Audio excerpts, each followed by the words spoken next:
friendships fade when life gets busy. And I think one of my favorite things about our relationship is that it hasn't. Jenn and Ken, you are what we call both sides of the family. And although we don't share the same last name, we definitely share family ties. So what do you think about that, Sarah? I think it's excellent. Don't have many friendships in our life like this. And on paper, sometimes I giggle and think, it doesn't really make sense we're friends sometimes. Like on paper, if you just write down like not a pros, not like a checklist, but like you're only raising an only, we have an absolute clown show of a family. We live 2 states away. But I was thinking about this. We've been friends for almost 20 years. Yeah. Yeah. Ken's handsome, I'm handsome. Yes. We have a lot in common. Yes. Yeah.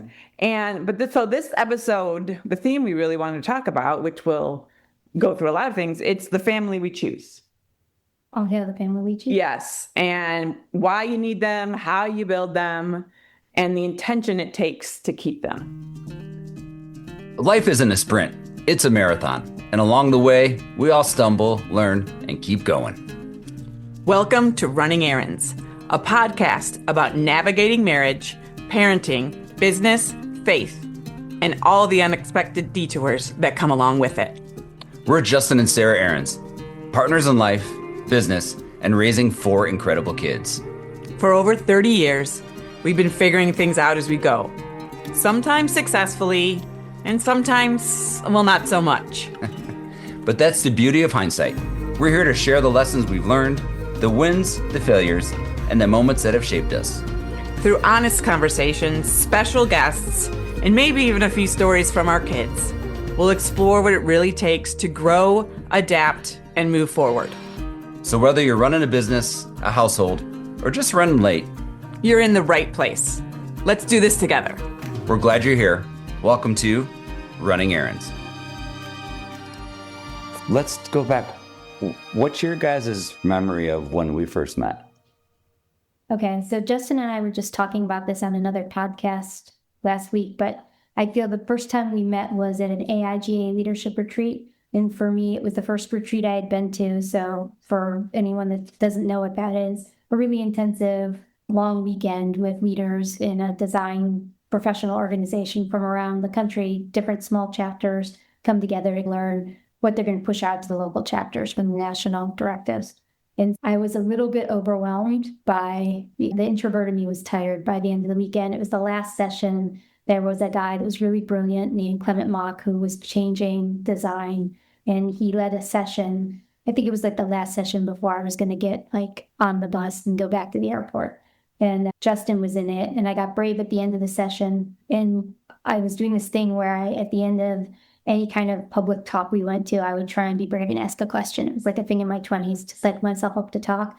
And so I asked a question at the end of the session, and I don't even remember what Clement Mock said to it. But Probably something incredible. Yeah.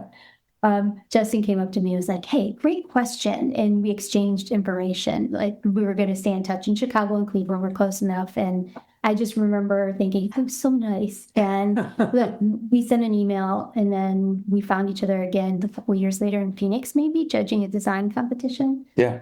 And I think that's when I met Ken. Yeah, I think that's the first time that you and I met. Yeah. It was an AIGA design competition for Phoenix. It was you and I and Jen and another guy named Will Travis. Oh, the great legend, Will Travis. Yeah, and I think I ended up spending a lot of time hanging out with you because Jen Oh, I got so sick that weekend. And so Like, when we in the weren't hotel room half the time. when we weren't judging work, Jen was just hiding out in a hotel and nursing the flu. Then the 4 of us met officially at another conference, I think in Las Vegas. Jen, you were pregnant. I was 15 months pregnant at the time. And if I remember right, Sarah, you were not too keen on meeting them at the time. It fell under the whole idea that I was always insecure at those things. I wasn't a designer. I felt like the tag along with Justin, gift with purchase. Justin gets to come and, oh, Sarah's here too.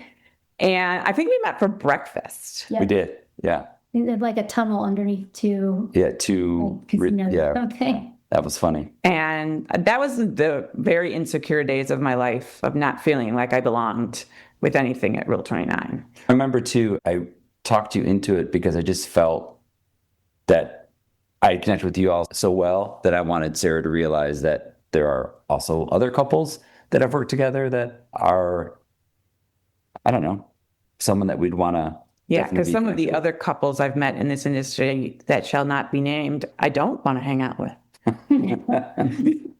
When you first met us and then we started connecting, did you have any idea you were signing up for family status with us? Did not. And I feel like it has something to do with bicycles too, because at some point you and Ken decided to ride a Century together. And so Lulu was under a year old and we came out to your house and I had pictures of her in her little tiny badass shirt at like a pumpkin patch. It was Kuipers. We went to Kuipers. Yeah. And there was some family stuff around it just because we had a bunch of littles to do something with. And that to me is where it really started. I can point back to your kindness when I was really nervous a couple of years before and meeting you at some breakfast where I was like as uncomfortable as you were feeling third viewing it there. I was feeling like so pregnant I was going to burst and I was just uncomfortable in my own skin.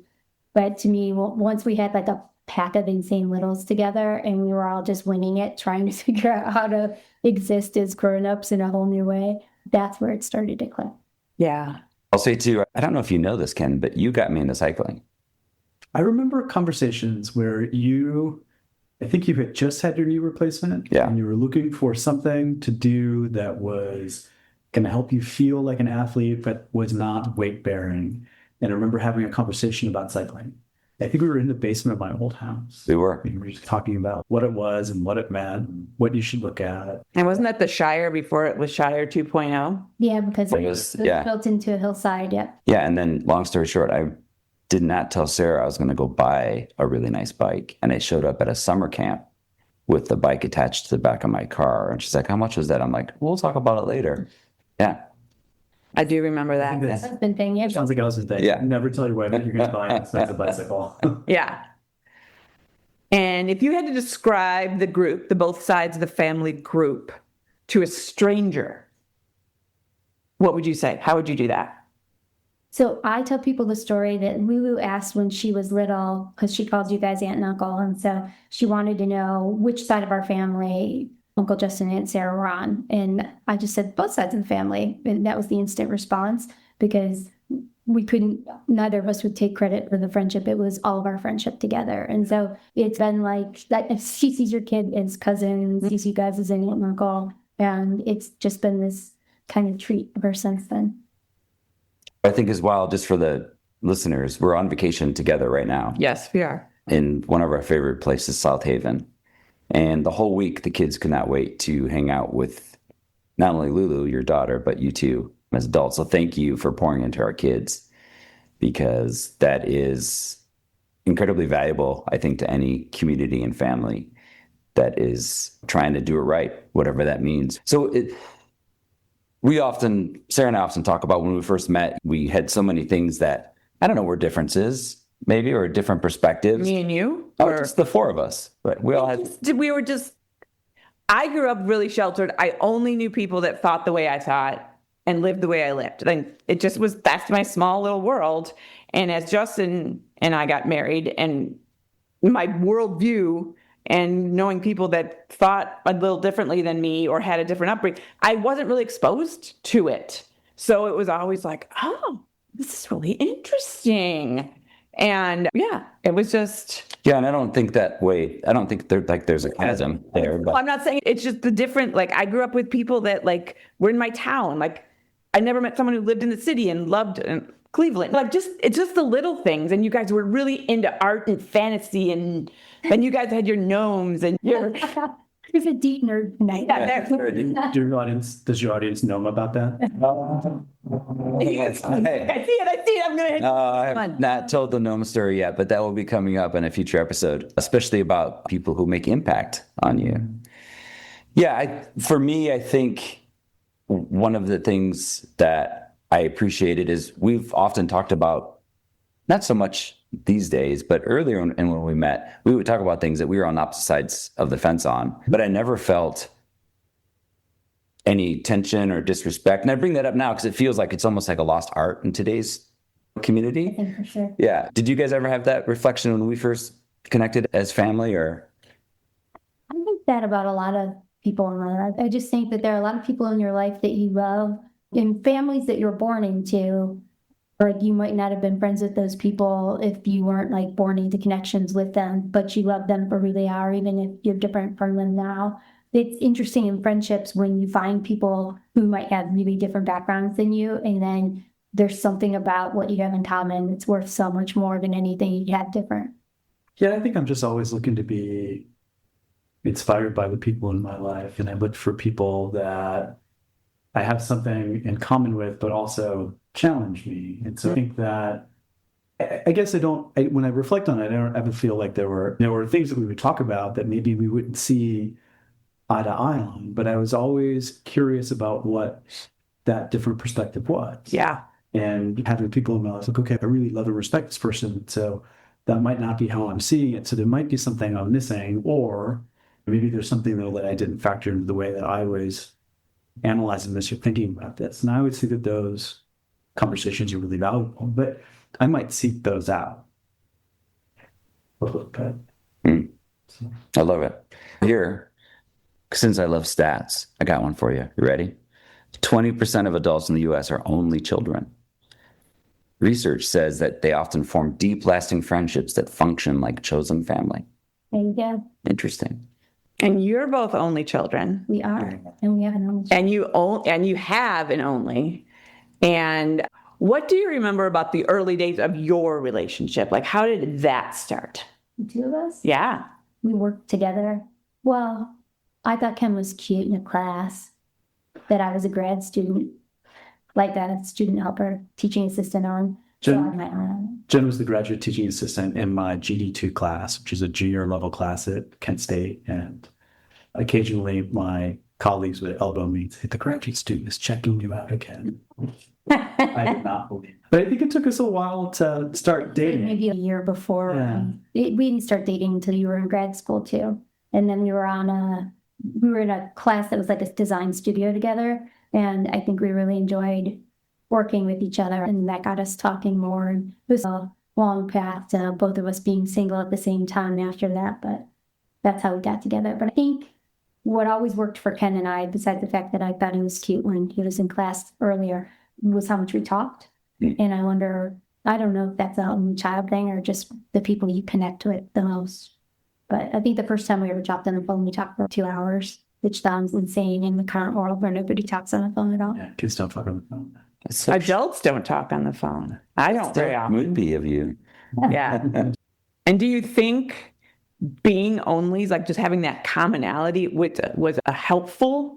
Like you mentioned that you probably both operated in an adult world a lot just because you were onlys with adults. Yeah. And so Sure. that conversation, like you talk about. Yeah, I think there's a lot of things that Jen and I have in common that might be unique only child perspectives on things. Like we were having a discussion the other night about sometimes as an only child, competition is something that's abstract to me. Like when I'm in some sort of competitive environment, I don't necessarily want to win, or if I see other people succeeding, I'm inspired by that success and I want to achieve that for myself and I'm happy for them, but I don't have that same competitive spirit. I think I'm like very intrinsically motivated. I think Jen is very similar in that regard. I might be externally motivated too, but Yeah, I don't know. But I think that we, like some of those conversations, I think were like early on, I think we had a very similar worldview or perspective when it came to those kinds of things, which made it easier to connect. I feel like only spend more time alone because they just don't have like playmates still in constantly. And so that maybe the onlys I've known, I've been friends with a lot of onlys over the years. So I feel like Lulu's, a lot of her friends are either onlys or oldest for some reason. I just think that I had more time with a book in my hand or exploring outside. Maybe our whole generation did. Yeah. For sure, compared to what our kids are growing up with. But there's a comfort sort of sitting in your own thoughts. And it doesn't have to be an only child thing, but I think only children have the right environment set up for that to become a way of being. Yeah, I think it's interesting, Sarah, you talk about growing up in an adult world, but I also think, reflecting on it, I was alone a lot, or by myself a lot. I think I see our daughter is similar, that Lulu needs a lot of alone time. She needs a lot of space that is her own. She seeks it out. Where I think that some folks don't like to be alone. Lulu, I think, gravitates towards that. I think so do the both of us.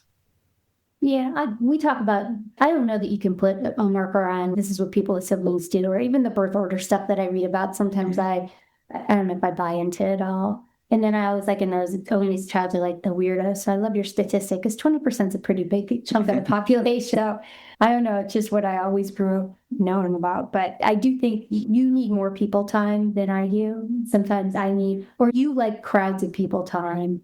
Ken is happy in a big group of friends where I'm like happy in a smaller, like 4 people at a time or something is good. So this big chaotic like family vacation, what I find myself doing is I'm in like a corner with 1 or 2 of the kids or with you. Like I kind of small group by small group it as I go. I love the chaos of it, but sometimes when all of us are together and it's total chaos, I'm like observing from the corner a little bit more. You are.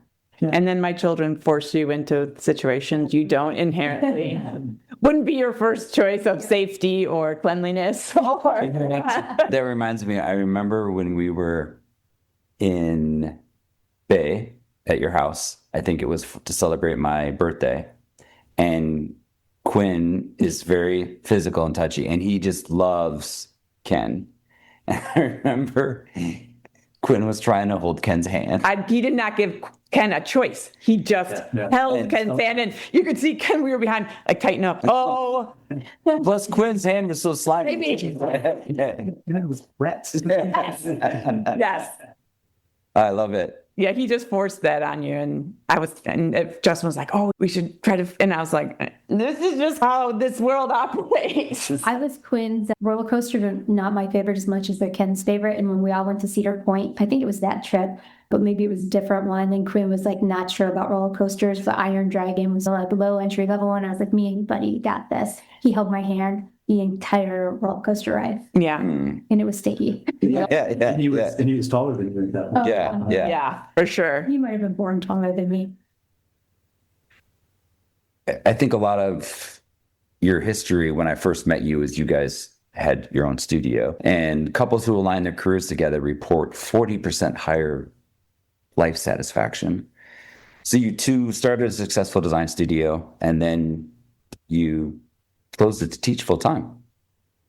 But were you teaching as well? I think we started it to support our teaching more than we started it to be a successful studio separate from our teaching. It was always, for us to go up for tenure and promotion, we had to be active in the world that we were teaching about. And so having a studio and clients gave us an opportunity to work on professional projects and control our time so that we could control it around our coursework. Things we were trying to learn and bring back to them. That's great. I thought you actually started your studio and decided to then go into... No, we were always teaching and running the studio like at the same time and symbiotically. It was our career in academia, I think, fed our studio and vice versa. And so it wasn't until Lulu was born, we were writing our first book. About 10 years into it. Yeah, and we were climbing up through the academic assistant, associate, full professor ladder, that we realized that we could not do all of those things at the same time. What we ended up doing is we didn't close the studio, we ended up franchising it. And our 2 business partners own their own franchises of it. And because we just felt like they needed to continue on with it, but Jen and I wanted to exit it. But we didn't know if we wanted to come back or not. And that's how we were able to kind of protect the business and protect ourselves. And how did that shift change not just your work, but how you leaned on each other? Did it change anything when you weren't working together? Because your academic jobs are separate, two different universities. We did teach together at Cleveland State for a while. We taught together at Kent in grad school. So I think our relationship began working together. But I think that we're always pretty collaborative once we're together, whether it's in the morning before we go to work over coffee or when we're getting ready to go or once when we come home. Like even now, he and I will call each other on our drives home from work, and we try and purge the work day in the car so it doesn't come into the house. Just so when we get home, we get to be like the separate us that doesn't have to be stressed out about our job. I feel like my whole career has been magnified because of the relationship with you. Like just having another person to bounce things like tenure and promotion dossiers and the politics of departments, and it's more than just the design office for sure. Yeah, for sure. I mean, I think that we're just inherently collaborative. Like I think that Jen and I like to collaborate and work together. And I think that when we were starting our careers, we were very aligned in that we were both doing the same thing. And I was teaching as an adjunct at Cleveland State. Jen was full-time tenure track at Cleveland State. We were running the studio together, and our careers at that point were very parallel. And then I was hired at Kent State, so then now I was at a different university, but we were still operating our business, but both tenure track assistant professors in design at two different state universities about an hour apart. But as our careers have grown, I think that each of us have taken advantage of different opportunities. Jen was the chair of her department for a number of years, which meant that she had to take on more responsibility at the university, which meant that some of the things that were our like home duties and like day-to-day operational stuff around the house, or if we were working on a project together, I might have to take on a little bit more of that project. And the same is true for Jen when I was the associate director and graduate coordinator of our program. There's a give and a take there, and we just have to allow the other person to take advantage of those opportunities as they come up. We talk about it as a family, and we have to think about what it's going to mean for each other. And at the time when Lulu is a lot younger, like what that means going to mean for Lulu and just even bus stop duty and stuff like that. We just figure it out. Probably couldn't both have chaired a department at the same time. No. You said something a couple minutes ago about you feel like Justin would meet people and you were like the bonus that came along with it. But I think that bonus is really powerful because when couples work together, whatever kind of work it is, and your background is in design, but you work with the design busyness, you're working a lot more outside of work, even when you're trying to guard your time, like stuff you're excited about or stuff you just needed to process. And so I think people have gotten a lot more than 40 hours a week out of me at Cleveland State because I work with Ken and Ken's at Kent State. Oh, yeah. And the same thing at Kent, right? I feel like both of our universities got a little bit of a sliver of a bonus faculty member or some wisdom outside of things. Our clients probably got a little bit more because we're working on projects literally. I think that we've become force multipliers for each other. Yes. And then even from our knowledge base, there would be things that I was dealing with at the university that Jen had already experienced or vice versa. And there's ways that we could navigate that. And I also think just having two different issues, we were having a discussion earlier, that when mandates come down from the state, both of our universities tend to see them sometimes a little bit differently. And we learn, I think, a lot from each other by Gives you around the picture. a bigger, broader picture. Force multiplier idea, I feel like the friendships that we have being in the same areas and how we are all talking around the table all the time. This week, all the stuff I'm learning about AI for me is really resonating when I'm thinking how I bring that back to the administration of a university now. But I think over the years, we've collaborated on things around books and on volunteer projects, and you and I on national board. When you like people, you find ways to work with them. And that's been a real joy. I think collaboration, if we talk about it in our relationships, everything I've done that I've enjoyed in my career, it's because I'm enjoying who I'm collaborating with. Like I would not be a good solo.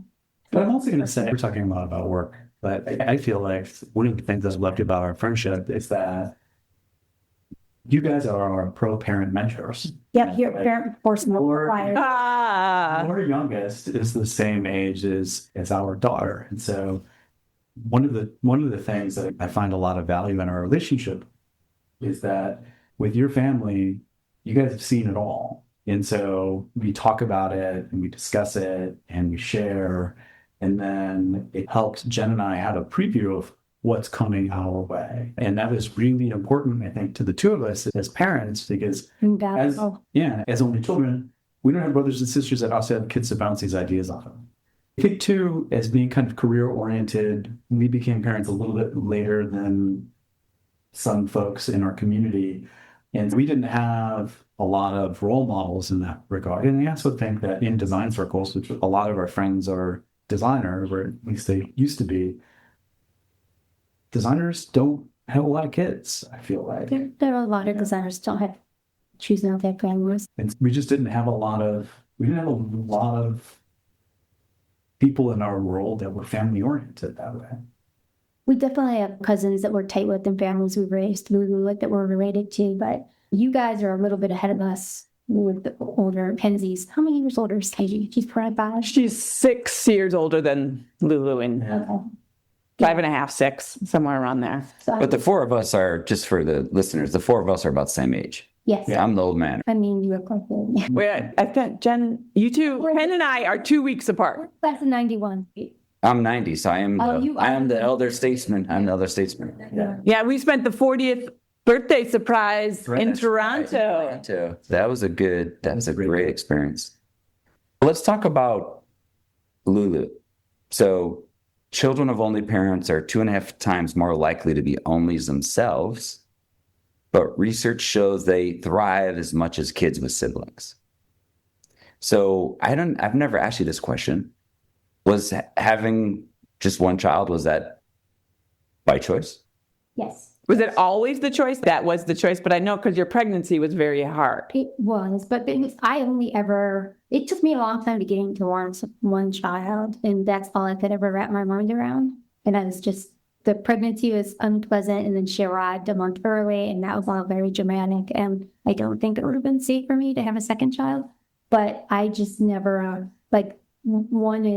I have this theory that people want what they grew up with. So if you grew up with a lot of siblings, it makes sense that you want a lot of kids. I was a very happy only child, and it's just what I could wrap my head around. I feel like you want to play with every little kid at the pool. You could be at like an amusement park every day, and probably somewhere you'd like to have oodles of children. Yeah, I like being around. I like being around people. I like being around kids, but I think it's the same. I think that being an only child is what I knew. It's what I understood. And I think I was 99% sure that one child was going to be perfect for us. And then with as challenging as your pregnancy was and you showing up early, I think that just clarified it for me that this was going to be the best path for all of us. And I think it's been great. I'm really invested in the other people's kids in my life that were around a lot. Like I love hearing from your kids and about your kids, and I'm rooting for them. And we have cousins that they feel like siblings to Lulu. Like my cousin Angie and I call it hurt siblings and hurt sisters. I think I build family, but like biologically making all of them would be aliens to me. So no. Our kids view you as family. There's just no question. I think you guys you feel that. I do feel Oh, it. for sure. Yeah. It's making me have feelings at potato right now. Oh, you don't like having feelings. I have that. Yeah. What's one thing that you wanted to intentionally replicate from your growing up years that you said, yes, this is something I want to make sure I continue going on? So one of the things that was important to me, and I wouldn't have been able to articulate it early, but with a little perspective, my mom lived out of town away from all of her siblings, and she was one of 10. So we always had company coming in town and staying with us.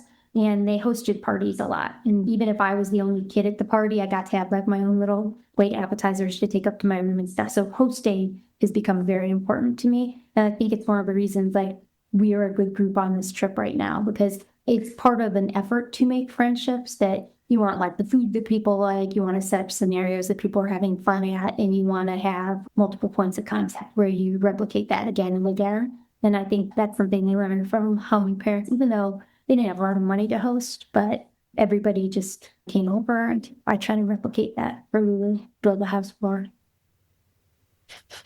We're all laughing because I don't think I had the best examples or role models for what childhood should be like. Then what's one thing you'd rewrite? You would want to. But I do have an answer to that. Yeah. But it might not be from home. Yeah. So I was friends with a lot of kids that didn't fit in. They were all kids that were into skateboarding and punk music and art, and that was my peer group. And I never wanted to go home. As soon as I could get out the door in the morning, I was gone, and then would come home like 1 minute to curfew every night. But there were a lot of families that made all of us feel really welcome. And I tried to do that with our house, I think. And so Lulu and her friends use our house as a clubhouse, and that has been something that's been really important to me. I feel like that's something we learned from visiting you guys. Because again, Lulu's a little bit behind in years from Quinn and Jackson. And I just remember coming to visit some fall in your house being filled with like linebackers. The whole house was filled. We did have some large men in our house at all hours of the day and night. And they just let themselves in, let themselves out, and brought food over and took food away. And it was just this, you could tell there was a comfort level and that was a safe place. And I remember driving home and thinking, okay, how do we do this for Lulu? Like, how do we build this experience in a very different peer group? Because there are no linebackers. I feel like it dovetails into what you were talking about, Jen, earlier about being very invested in the young people in our lives. And I want all those kids to know that they have a place with us. I will tell you from the outside in, your house is incredibly warm. You guys are amazing hosts. And I have the privilege of knowing several of your past students who absolutely adore both of you. And I don't know about you, but if I was to have a legacy as a teacher, that would be one I'd want for sure.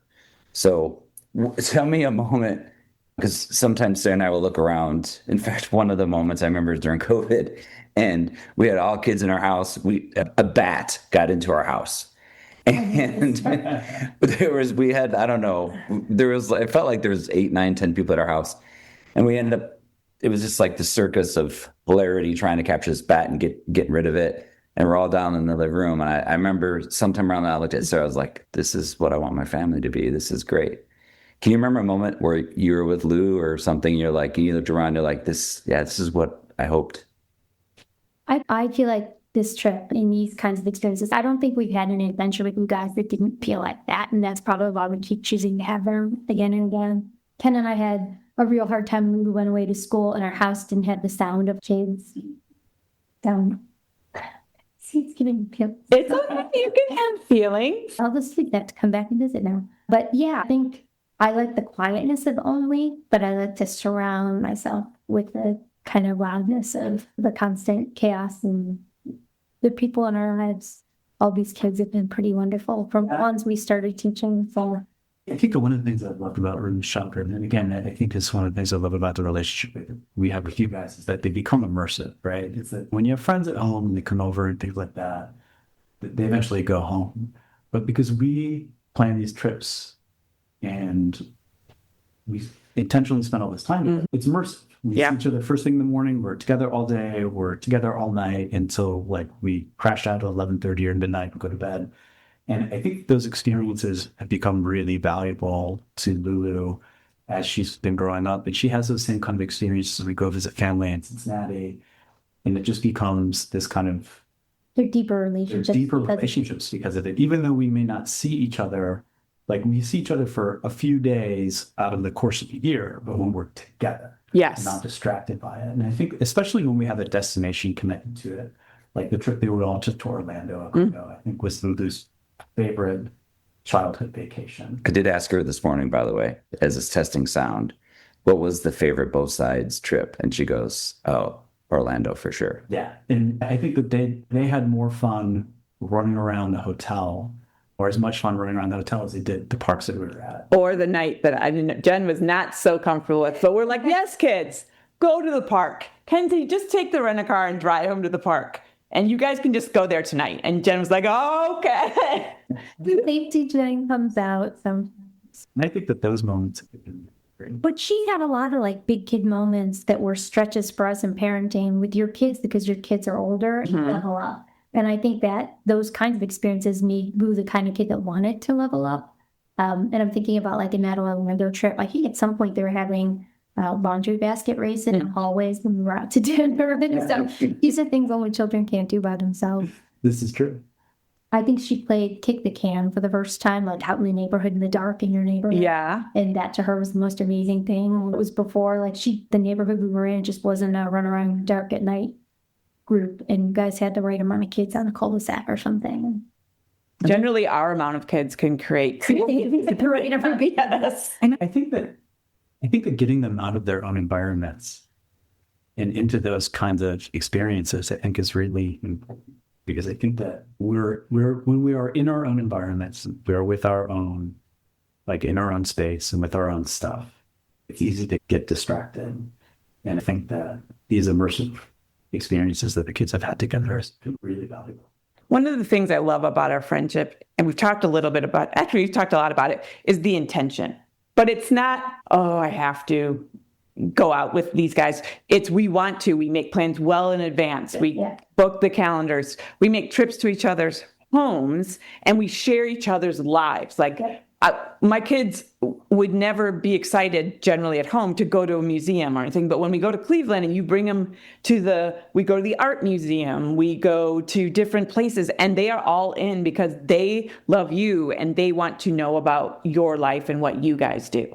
Yeah. And equally, when you guys come to us, we do things that are or what we do in our life, in our space, and you guys are completely gung-ho and open to do it because it makes us even know more about each other by seeing what you do when you're not together. Yeah. I think it's neat. It feels like when we get together, there are two things that happen. One is you saved up all these best experiences in Cleveland. I want to take them this, or vice versa in Chicago. But the other is, I'm going to bring this thing to you. Try this weird thing I found. Ooh, we like this new thing from the store. And the same thing, like you guys will come to visit and we all bring something. So like last night, we all had a cocktail made with malort in it, and it was drinkable, listeners. And I know that's a challenge. Put the recipe in the show. We should. And what's the name? What's the name of it again? It's because it's malort. It's You're Not My Dad. Yeah. And the garnish was a candy cigarette. Yes, it was. Yes. And all our kids were like, ew, I expected this to be so much better than it was. Yeah. That's the point of the drink. Kenzie couldn't get through a sip. She was like, ow, no. But this experience of it all. So we live 2 states apart. We've disagreed or have differing opinions on maybe faith and at one time politics, because we were far more conservative when we first met. And it wasn't like disagreements. It was just like we just had different camps. Came from different camps. Baseball teams. Even, baseball teams. But this friend... Fuck becomes. Yeah, you are. Absolutely. Are. Yeah. But this friendship has never wavered. There's never been a time where I've been like, oh. Yeah. So why do you think that is? Wow. Really good question. That I've been really answerable. It's the first time I have anything to say. And I don't think there's a right answer. I always just like to know, like, I have no doubt about how you feel about me and our friendship, but it's just having a 20-year friendship that takes time, intention, planning, effort.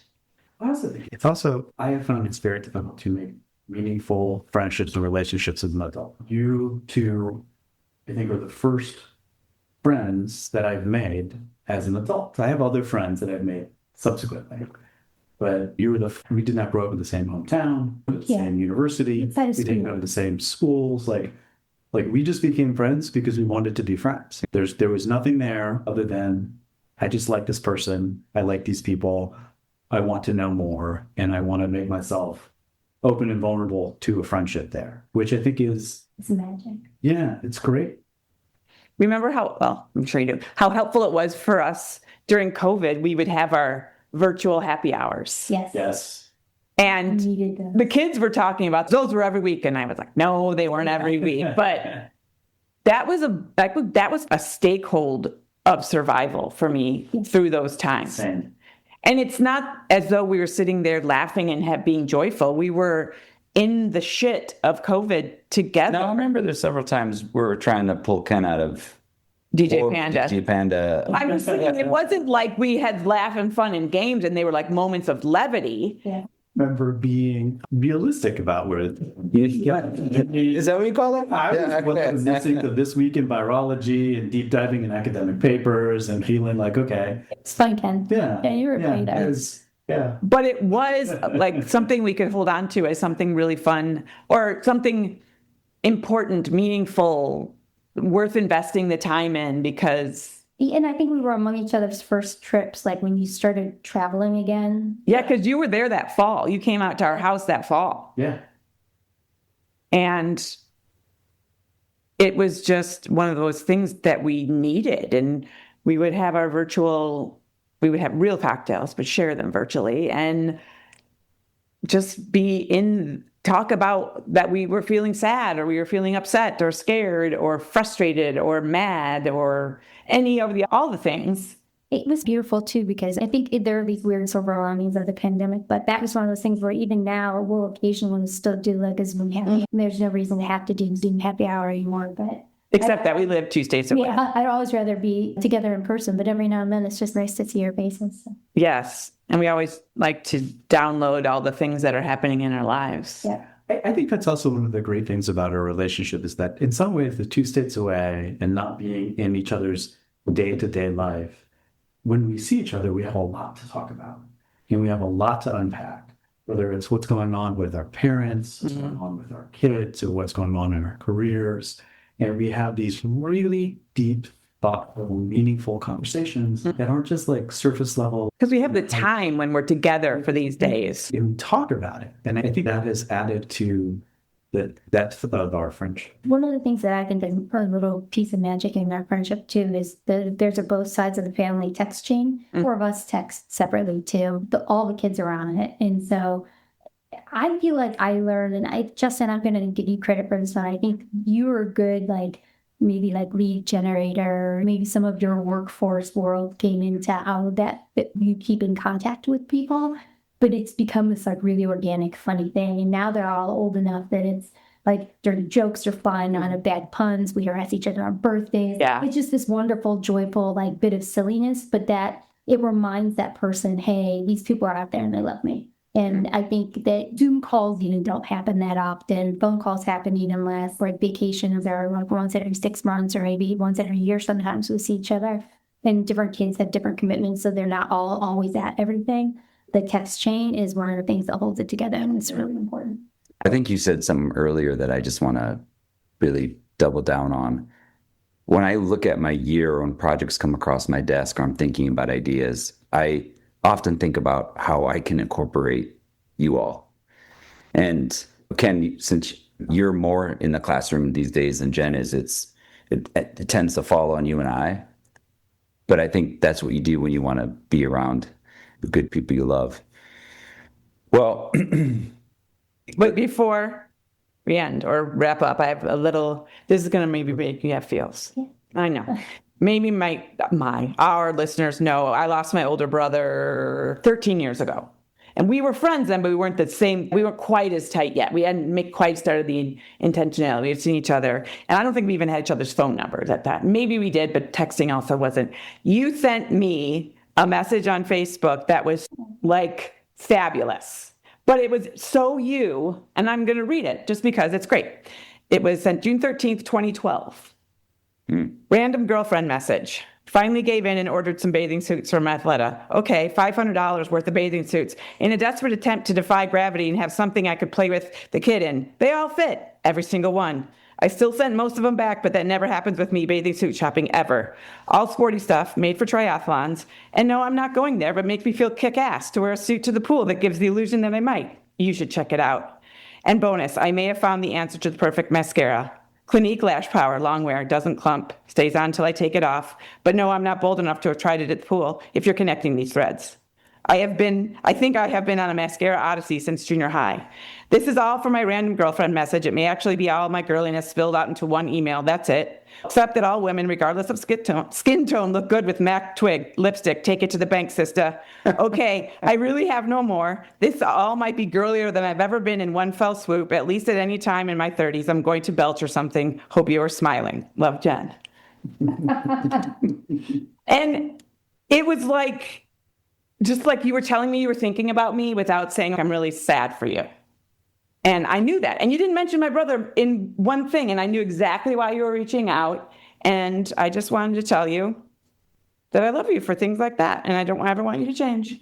You're making me feelings. That was funny. That's a funny thing. I don't think I've ever deleted anything on our text chain. Oh, I no. felt got the whole thing. And as I was looking through this, there's pictures from all of our vacations on it, too. Completely inappropriate.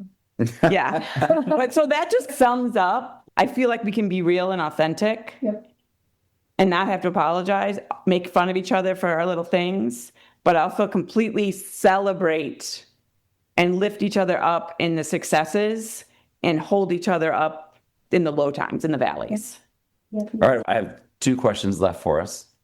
And the first one is, how do you see the both sides of the family evolving what's your hopes as all our kids get older and life keeps shifting? So they were talking this vacation about getting together, having the girl trip. So Kenzie, Lulu, Without us. yeah, Without the Yeah. girl, without the mom girls. right. No, we're very. I think that was a very key factor in that. And I love that they're going there on their own. And so that to me is part of it. Yeah, that they are now at the point where they want to continue this tradition going forward. And they're finally old enough, I think, to do that on their own. And I think that's amazing.